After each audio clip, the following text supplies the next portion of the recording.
Jūs patys galite pastebėti, kaip yra su emocijom ir kaip yra su mintim. Dabar galite dar truputį pažiūrėti į savo gyvenimą, į savo dieną.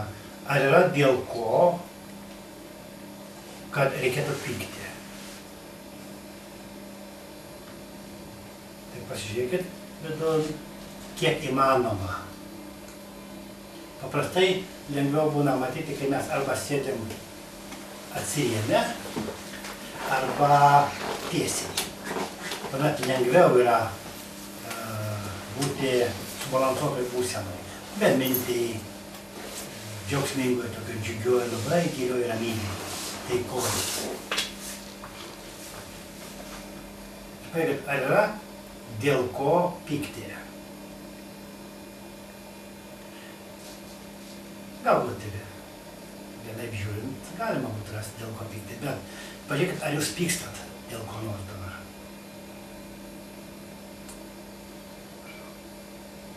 Jeigu pasižiūrėkit, galite irgi keletą sekundžių užsimerkti ir pažiūrėti, ar jūs dėl ko nors pykstat.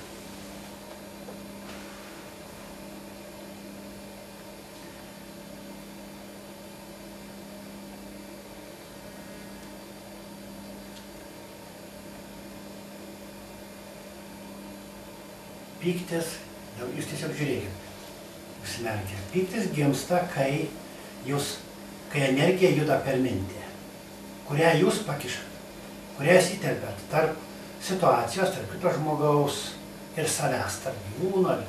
Jūs nepykstat ant kalno, ant kelmo, bet tarp kito žmogaus, kartais gyvūno. Jūs tikitės, kad jis elgsis vienaip, jis elgiasi kitaip. Ir ta mintis, per kurią jūs žiūrit, tas jūsų požiūris sukelia pyktį. Ir jūs galite reikalauti, kad kitas elgtųsi kitaip. Bet egzistenciškai jūs pykdami griaunat save arbat. Geriau yra nepykti. Geriau yra požiūrį paleisti. Ir jeigu paleidžia vyras ir moteris, tėvai ir vaikai, viršininkas ir pavaldinys, energija pradeda tekėti vėl. Ir neteka dar geriau, mes pradedam matyti, kaip iš tikrųjų reikia elgtis. Bet minties neturi būti. Jeigu jūs žiūrit per mintį ir tik tuomet pykstat, jeigu neturit minties, nepyksit. Jeigu pykstat, turit mintį, vadinasi, nesuprasit. Pirmiausia, reikia mintį paleisti, suprasti ir tuomet rasti teisingą žingsnį.